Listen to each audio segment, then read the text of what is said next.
Nadia. Vous êtes venu présenter au JDL cette nouvelle 60 tonnes. Ouais. Dites-nous plus sur cette machine, quelles sont ses qualités?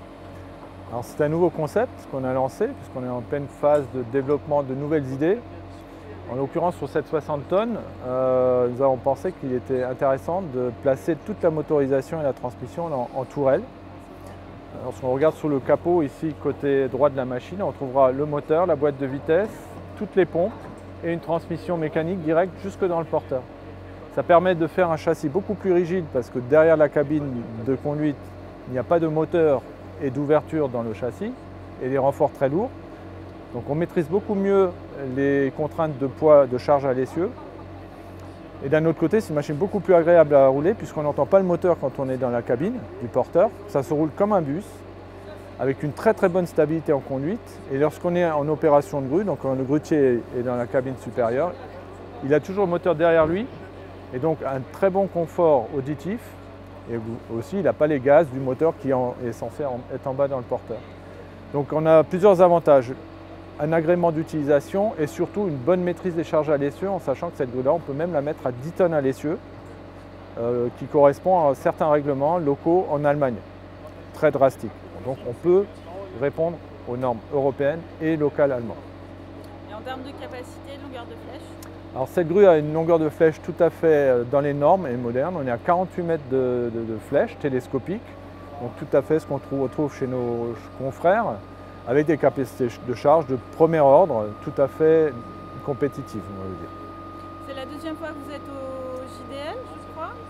Pourquoi cette nouvelle participation en 2017? Alors JDL, pas la deuxième fois, on va dire ça fait 7 ou 8 fois si on prend Interlev dans le temps, donc je suis un habitué, sous différentes marques, à différentes époques.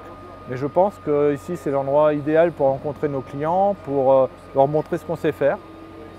Amener des nouveautés et puis expliquer qui on est, puisque Tadano, comme on le sait, Tadano France existe depuis 1 an, donc en tant que filiale de l'usine.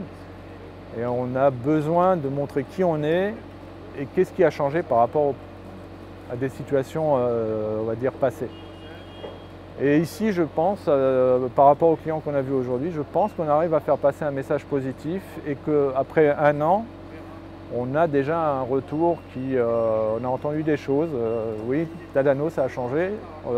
On entend ça dans les allées, donc nous, ça nous fait très plaisir. Et ça nous conforte dans notre idée de renforcer notre équipe, surtout au niveau technique.